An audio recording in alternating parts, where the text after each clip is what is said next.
శాంతి. ఈరోజు మురళి 15/1/2025.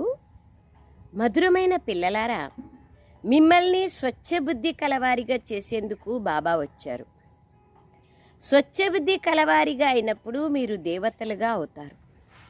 మధురమైన పిల్లలారా, మిమ్మల్ని స్వచ్ఛబుద్ధి కలవారిగా చేసేందుకు బాబా వచ్చారు. స్వచ్ఛబుద్ధి కలవారిగా అయినప్పుడు మీరు దేవతలుగా అవుతారు. ప్రశ్న: బాబా కూడా తప్పించుకోలేని ఈ డ్రామాలో తయారు చేయబడి ఉన్న ప్రణాళిక ఏది, ప్లాన్ ఏది? జవాబు: ప్రతి కల్పము బాబా తమ పిల్లల వద్దకు తప్పకుండా రావాలి. పతితులుగా దుఃఖితులుగా అయిన తన పిల్లలను సుఖీలుగా చేసే తీరాలి. ఇది డ్రామాలో ప్లాన్ రచింపబడి ఉంది. ఈ బంధనం నుండి తండ్రి కూడా తప్పించుకోలేరు.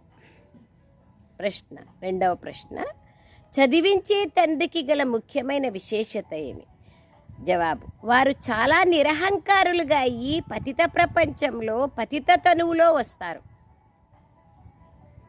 తండ్రి ఈ సమయంలో మిమ్మల్ని స్వర్గానికి అధిపతులుగా చేస్తారు. మీరు మళ్ళీ ద్వాపరంలో వారి కోసం బంగారు మందిరాలు కట్టిస్తారు. సోమనాథ మందిరం ఉంది కదా, బంగారు దేవాలయం, వజ్రలింగాన్ని విక్రమాదిత్య మహారాజు తయారు చేయించినారు. బాబా ఎంత బ్యూటిఫుల్గా చెప్తున్నారు చూడండి. పిల్లలారా, మిమ్మల్ని స్వచ్ఛబుద్ధి కలవారిగా చేస్తున్నారు. స్వచ్ఛబుద్ధి కలవారిగా అయినప్పుడే మీరు దేవతలుగా కాగలుగుతారు అని బాబా అంటున్నారు. ప్రతి కల్పము తమ పిల్లల వద్దకు బాబా తప్పకుండా వస్తారు.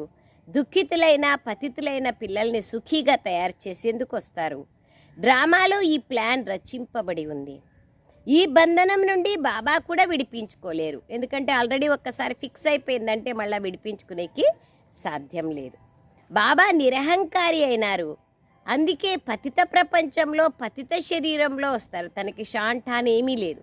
ఎందుకంటే ఒకవేళ అందరికీ తెలిసినట్లుగా భగవంతుడు వస్తే అందరూ తెలుసుకుంటారు కదా. దానికే బాబా అంటారు, కోటిలో ఏ కొందరో నన్ను తెలుసుకుంటారు, నన్ను తెలుసుకున్న ఏ కొందరో నన్ను పొందగలుగుతారు, బహు కొందరు నన్ను పొందగలుగుతారు అని బాబా అంటున్నారు. అందుకే బాబా అంటున్నారు, తండ్రి ఈ సమయంలో మిమ్మల్ని స్వర్గానికి అధిపతులుగా చేస్తారు.